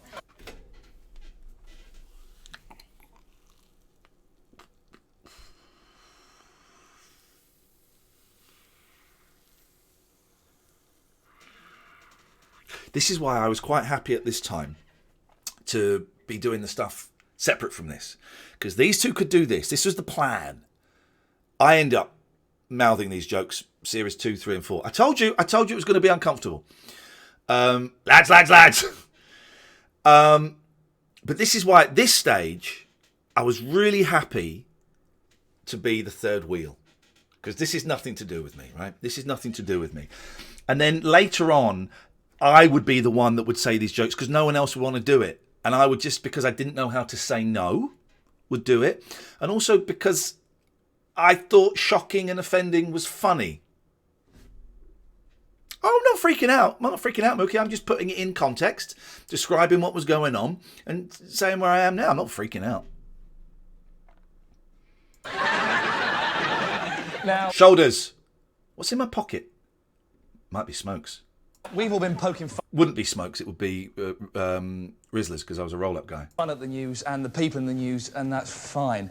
But every once in a while on this programme, we like That'll be the fob to get into my dressing room. just to take a step back and tackle something a little bit more serious.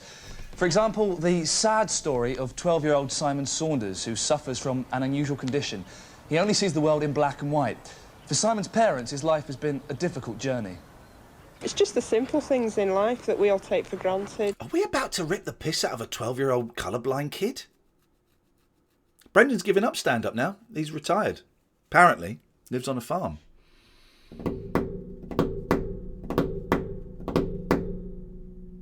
I made the David Byrne connection later, Mookie, and then I retrospectively said that's why I did it. I genuinely bought that. It was my first suit. I thought it was a smart suit. I didn't realise it looked stupid. The flowers, the green grass, sunshine, blue sky, just basically things like that that, you know, are just going to be totally different to him. They are totally different to him. Simon really is quite a remarkable case. But before we can even think about treating him... This is not a real story. This is not a real story. This is not a real story. Okay. You have to understand exactly he was how one of the Lord writers, him in monochrome. Now, by using the very latest gamma cortex fibre optic technique, we've developed a special implant which allows us to see exactly what Simon sees. Well, last I'd heard, he'd retired, Pete, but maybe he's not. And the pictures we received thus far really have been quite remarkable. That's kind of cute.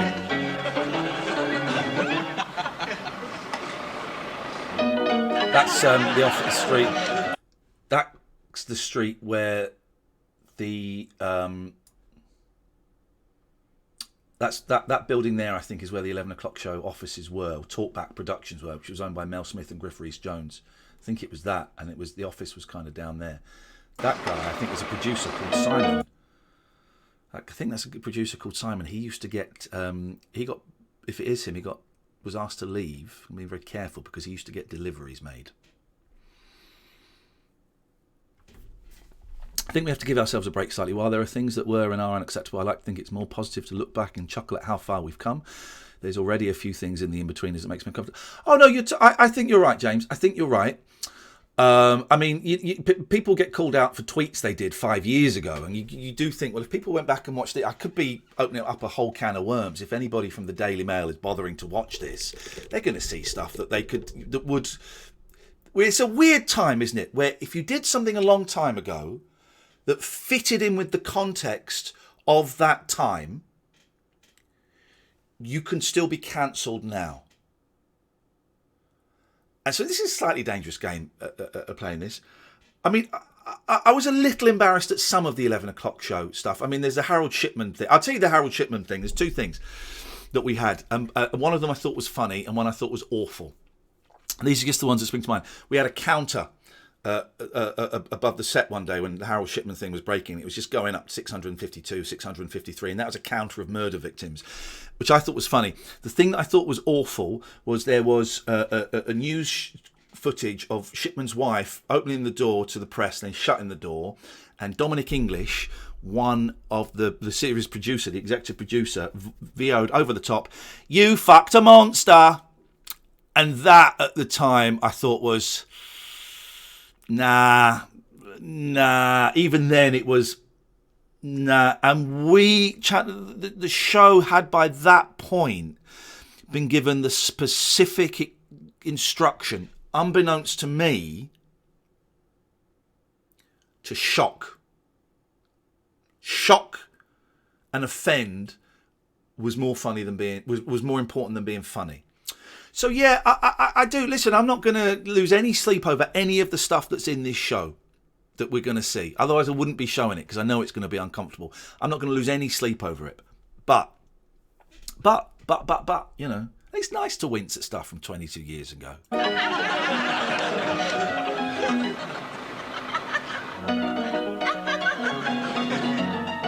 Oh, what are their names? What are their names? He ended up going out with a really sexy woman in the office. They were writers. And the other guy, I think, is Ben. Catherine, if you're still there, I think the other guy is Ben, who you kind of know, isn't it? Isn't that Ben? Is that Ben Cordell? Ben Cordell. A very clean-shaven Ben Cordell. I think it's Ben Cordell. who now works, of course, on Kunk. And I believe that there's a new series. What's the name of okay, she's Diane Morgan, who I think has got a new series coming out. Diane Morgan's got a new series coming out, which I'm really looking forward to seeing. Okay. Don't know why what's going on? Why's my computer gone funny? Something's happened. My computer's gone funny. Okay, right. So we're going to watch a bit more of this. My computer's gone a bit funny. I think that's Ben Cordell that's gone down. They were the main writers of the 11 o'clock show.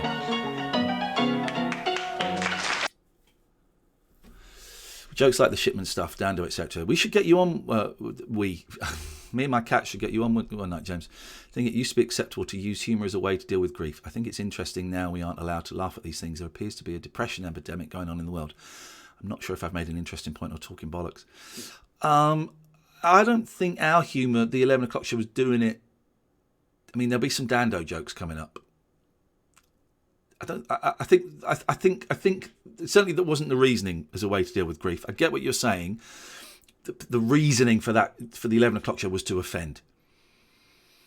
And but yeah, no, you're right. I don't know. Nearly 2 hours of watching this crap. I thought we could do the whole series tonight. The end. Look at me. I'm loving it. I'm really happy. That's the end. That's the end. We're coming to the end of the first show. We survived it. We're going to do the pickups afterwards. You don't get to see that. That's where you... hey, Gingerbeard Mark. The pickups where you finish filming the show and then they go, right, we need to do... Okay, we're going to do... if we could quiet, please. Brendan, if we could just get you to say... La, la, la, la. Mel and Griff had no involvement with the show. We just used their offices and it was their company. Peter Fincham, who's now he's not the head of ITV. Don't know what Peter Fincham is. Everybody moves around. Peter Fincham owned Talkback with Mel and Griff. Kevin Ligo was the head of Channel 4 at the time. He's now the head of ITV. And I'm at the end. We're at the end of the show and I'm thrilled. I can't believe this is actually happening. You got to remember, we'd filmed one pilot the week before. And it was still unreal to me. It was still unreal to me. Here, we've just finished filming. We're just about finishing filming the first ever episode. And it's guaranteed it's going to go out in about 2 hours' time. That look on my face there is pure joy. This is it. This was all I ever wanted. This was all I ever wanted.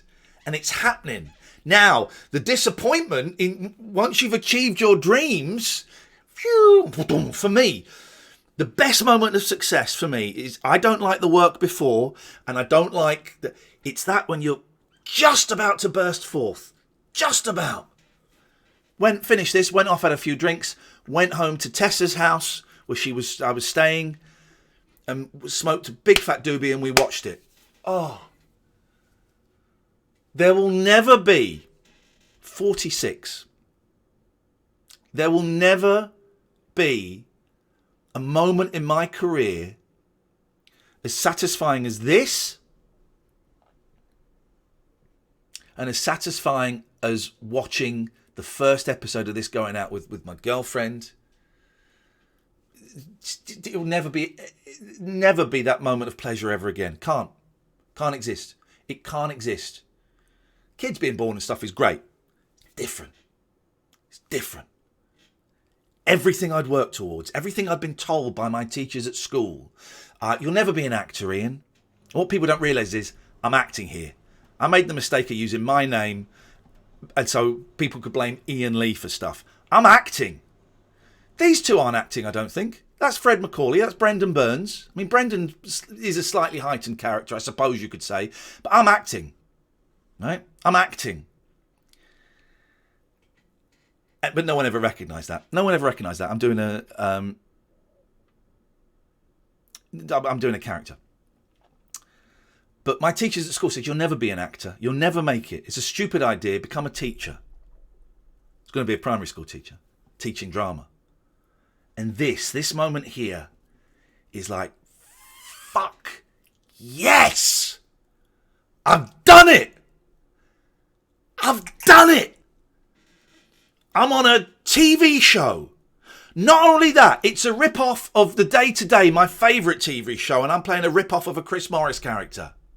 Not only that, Channel 4 are threatening to throw a shitload of money at this. Made it. Look at my face. The latest Euro law on working hours comes into effect at midnight tonight. Will it never end? It ended yesterday. It ended yesterday. Where will they be sticking their Euro noses next? Isn't that funny? It all links. I've done it and I know they haven't filmed enough material. They can cut me out in the edit. I was blown away. I'm surprised at how much I'm in this episode. Well, the 11 o'clock show has the matter in hand. To keep track of all the latest Euro legislation as and when it happens, we've engaged our very own... Oh, I was part of the problem. You're right. I was part of the problem. I'm part of the problem as to why we've left Europe. I don't know, Dave.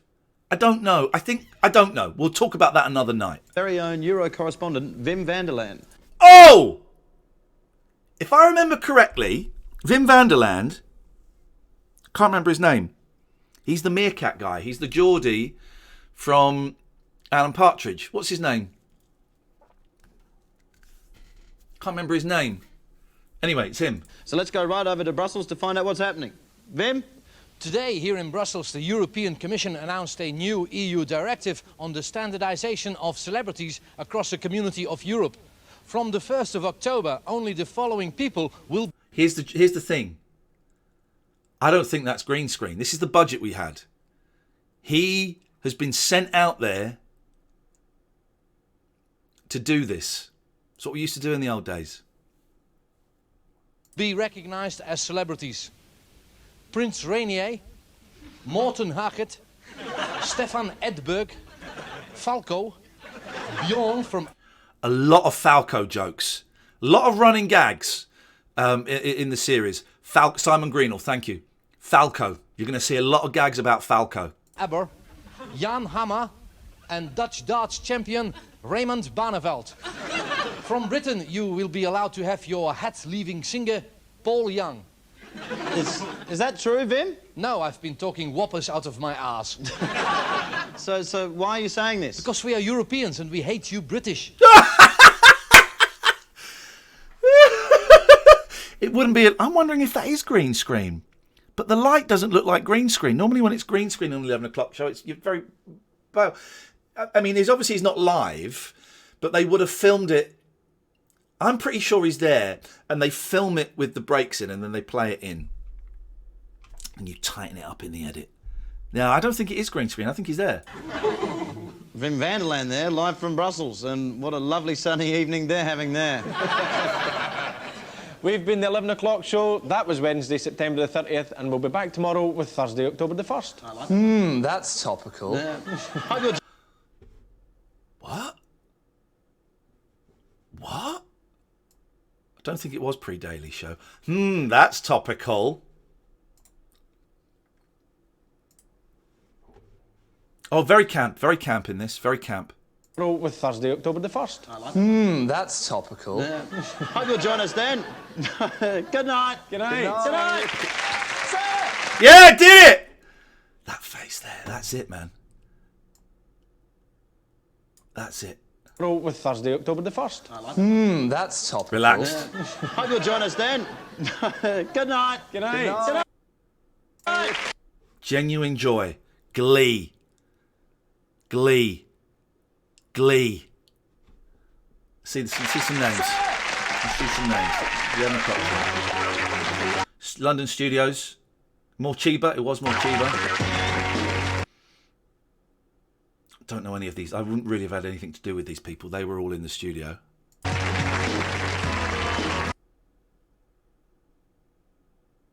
Michael Matheson, I think his nickname was Sticky.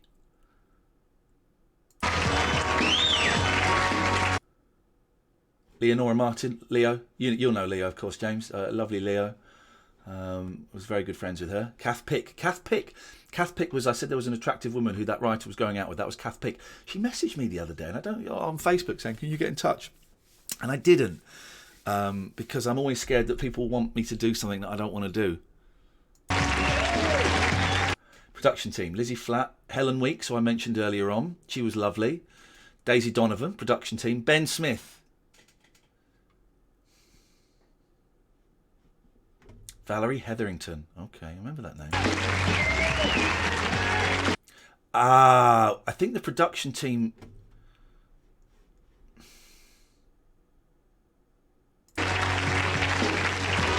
Writers, Ben Cordell. Yeah, that was Ben Cordell. Paul Garner, my mate Paul Garner. John Gordillo, who is a really lovely stand-up comedian. Sean Pye. Charlie Skelton. Neil Webster. Who was the other one? Ben Cordell. Anthony Hines.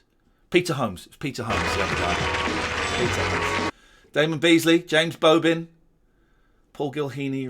Simon, I don't remember. Simon Powell was, I think, okay. James Bobin goes on and directs movies. And you do just think, and I know this is not how the business works, but you do think, come on, just give me a part. Just give me a tiny part in a movie. Just give me a tiny part in a movie. So Ian Morris wasn't on it at this point. Alexandra McLeod, Sally Debonair. I remember the names, but Peter Fincham, Steve Smith, very nice guy. Didn't really have anything to do with the director. Studio direction. Feature producer Andrew Newman. Producer Nick Martin. Oh gosh, Nick was a big fella, beard, and I did a couple of political things with him, like proper political VTs. Bobin directed the last two Muppet films. He directed the In-Betweeners part. He did the Dora the Explorer movie. He did the Flight of the Conchords. And I was really good friends with James, right? Friends. We went to Hong Kong and China together on a holiday, and it was a little bit debauched, to say the least. But we were friends. He directed Thumb Candy, the video game documentary I did, and we were friends. And it does, and this is the thing I struggle with, James, is I take it personally. I'm jealous. My bitterness is gone, pretty much. But you do. I remember trying to get in touch with James a few years ago, and just it didn't. And he's obviously got no interest in talking to me, and that hurt because we were mates. And you just kind of think, maybe we are. Quite possibly my fault. Someone else was I difficult to work with. Yeah, I became difficult to work with. I became difficult. I became arrogant. I became ego-driven. I became cocaine-fueled. So yeah, I became difficult to work with. So it's possibly my fault. Lucy Robinson. I like Lucy a lot. Really funny lady. And I think I let her down on a job. Harry Thompson, who we mentioned. Talk about production for Channel 4. Nope, don't want to see that again. That's it. That's your lot. That's that. Look at the sweat patches. Here's the thing. I haven't really sweat. I always used to sweat under my right arm. And I haven't done it for years. And we're watching this and I'm sweating under my right arm. Doesn't that say something? I actually enjoyed that. I'm not doing any more of those tonight. I think one at a time is the thing. We'll go through all of them. But we're in no rush. I enjoyed that a lot. Thank you. What does that ping mean? Something just pinged. That means something's happened. Don't know what. When are you doing the next one? I don't know. I need... what does that ping mean? Something's happened. I don't know. I should probably do a schedule. I think that will help if I do a schedule. I'll tell you about. Thank you, James. I appreciate that, mate. And we've got a lot of viewers for me. 151 viewers. don't know. I should do a schedule, really. It's given me a lot to think about. Yeah. Listen, I'm going to have a break. I'm going to go make a shepherd's pie. And I am going to... Yeah, this is event streaming. Thank you, Pete. Well, thank you, everyone, for watching that. I really, really appreciate it. I really appreciate it. All right, we'll have some fun with that. I thought it might be a little bit dull, but you seem to be digging it. What is that pinging? I'm trying to think it's pinging. That should be up there. That should be up there. I'll upload this to YouTube as well. I'll upload this to YouTube. I'm going to go make a shepherd's pie. I might be back later on because I want to connect. I want to see about connecting my Switch to this new hookup, and maybe we'll play a game a bit later on. Do you fancy that? Thank you, everyone who watched. Thank you, Sergio, PC Shed. Thank you, James. Thank you, Pete. Thank you, Fizzy, Furious, Gracie, Mookie, Roscoe, Ginger, Fizzy, Nelly, Mandy, Furious, Danny, Tom Joe's Ghost. Thank you for all the subs and all the subscriptions. They are subs. Thank you for the bits. See you later on. Thank you. Bye-bye. Bye-bye.